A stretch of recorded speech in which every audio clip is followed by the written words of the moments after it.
خطاب کو 3 دن تک ہلڑ بازی کر کے روکے رہی اور اس نے پوری دنیا میں پاکستان کی جگ ہنسائی کی.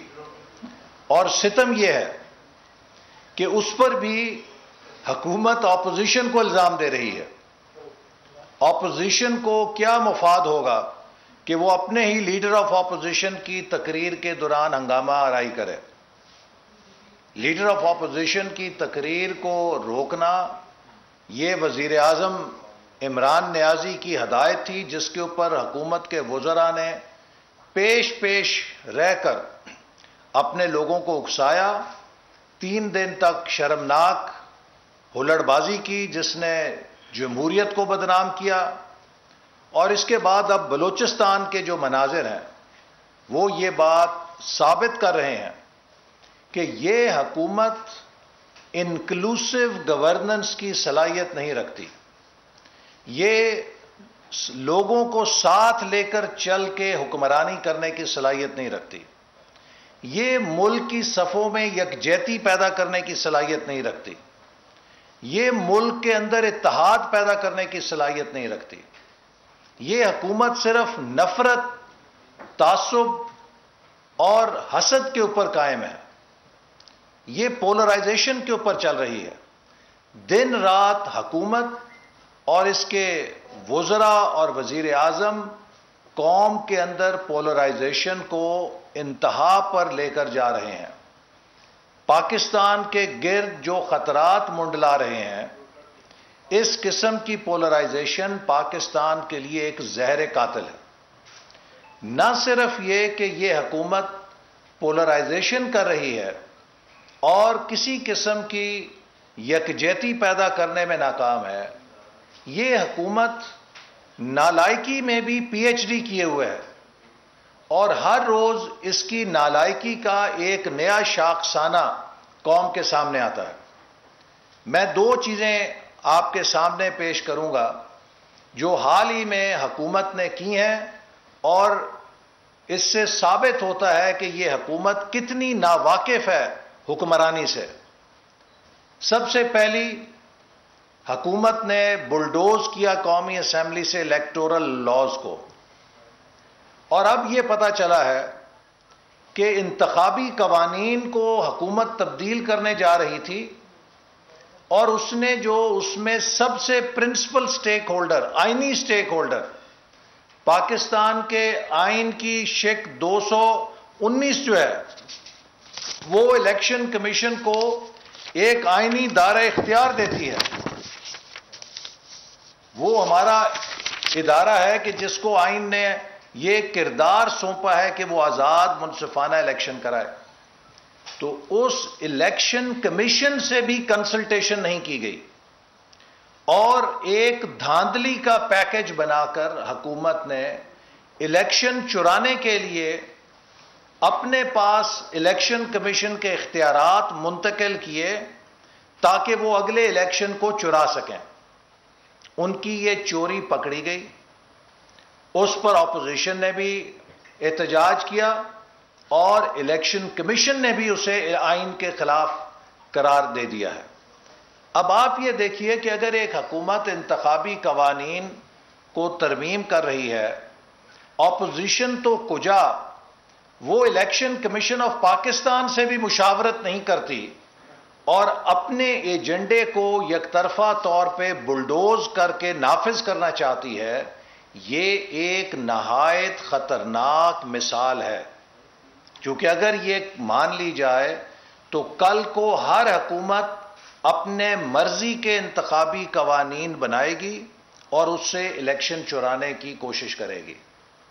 تو اگر آپ حکومت کے انتخابی پیکج کو دیکھیں، میں صرف 2 چیزیں آپ کو پیش کروں گا.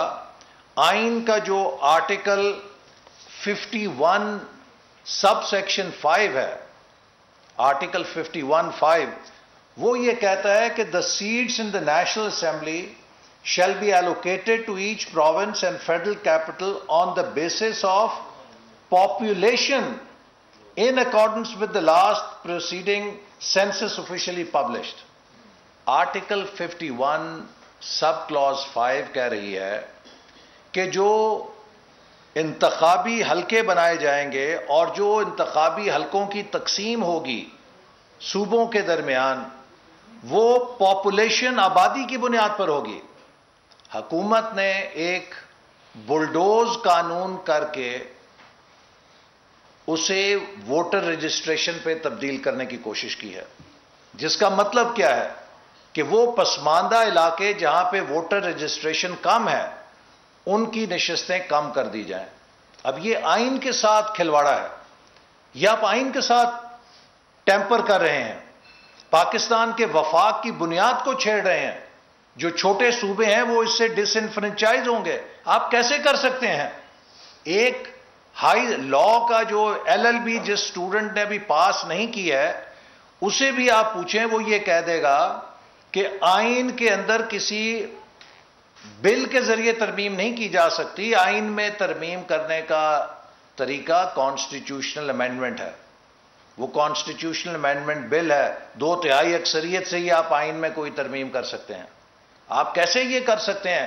یعنی کہ اس سے آپ دیکھیے کتنے نالائق بیٹھے ہیں وہاں پر کہ جنہیں یہ نہیں پتا، کہ جنہوں نے آئین تک نہیں پڑھا ہوا، اور وہ ڈاکٹر صاحب جو جن کی ڈاکٹریٹ کی ڈگری پہلے ہی جعلی قرار دی جا چکی ہے، یہی اس کے نتیجے ہیں کہ آپ آئین کے ساتھ کھلواڑ کر رہے ہیں اور آپ کو پتہ ہی نہیں کہ آئین میں کیا لکھا ہوا ہے، اور آپ ایک بوگس قانون سازی کر رہے ہیں۔ پھر اسی طرح اسی کے اندر انہوں نے ایک شک یہ رکھی کہ جو ووٹر لسٹ ہے وہ الیکشن کمیشن سے لے کے اس کا دائرہ اختیار نادرا کو دے دیا جائے گا۔ تو جو آئین کی شک 219A ہے، 219A، وہ کہتی ہے the commission shall be charged with the duty of preparing electoral rolls for elections to the National Assembly, provincial assemblies and local governments, and revising such rolls periodically to keep them up to date. یہ جو business of preparing electoral rolls and revising electoral roll ہے، یہ article 219 close A کے تحت آئین Pakistan election commission کو دیتا ہے یہ اختیار۔ آپ اس کو کیسے ایک بوگس قانون، اقبال کی نیوز کانفرنس آپ ملاحظہ کر رہے تھے۔ کردار ہے آزاد منصفانہ الیکشن کرانے کا، اس سے لے کر حکومت کے اندر جو ایک محکمہ نادرا کا ہے اسے دے رہے ہیں، تاکہ کل کو کوئی حکومت اپنی مرضی کی ووٹر لسٹیں بنائے اور اپنے مرضی کے الیکشن کرائے، جس کا چاہے نام نکال دے، جس کا چاہے نام ڈال دے، جس کا چاہے ووٹ اٹھا کے ادھر سے ادھر پھینک دے، جس کا چاہے ادھر سے ادھر پھینک دے، اور وہ اپنے من مرضی کے نتائج نکالے۔ یہ آپ کیسے کر سکتے ہیں؟ یہ ایک اسکول کا بچہ بھی یہ کام نہیں کر سکتا، لیکن آپ دیکھیے کس ڈٹائی کے ساتھ ڈیفینڈ کر رہے ہیں اپنے اس قانون کو، کہ جو انہوں نے بوگس قانون بنایا جس سے آئین کی شکوں کو یہ سمپل لیجسلیشن کے ذریعے تبدیل کرنے کی کوشش کر رہے ہیں۔ ہو نہیں سکتا۔ اور اب اپوزیشن نے تو کہا، الیکشن کمیشن نے جب اس بے قاعدگی کی نشاندہی کی تو اس پہ بھی انہیں تکلیف ہے کہ جی ہماری چوری کیوں پکڑ لی۔ بھئی الیکشن کمیشن کا یہ مینڈیٹ ہے کہ وہ اپنے آئینی اختیار کو پروٹیکٹ اور ڈیفینڈ کرے۔ تو اسی طرح جو بجٹ ہے، بجٹ کے اندر جو انہوں نے تبدیلیاں لائیں، اب ایک FBR کی کمیٹی بنا دی ہے کہ جی جو بجٹ تجاویز میں اناملیز ہیں ان کو وہ کمیٹی دور کرے گی۔ تو اس کا مطلب یہ ہوا کہ آپ نے FBR سے مشورہ کیے بغیر ہی بجٹ بنا کے پیش کر دیا۔ تو یہ وہ نالائق حکومت ہے جس کے روز شاخسانے ہمارے سامنے آتے ہیں۔ لاہور میں رہنما مسلم لیگ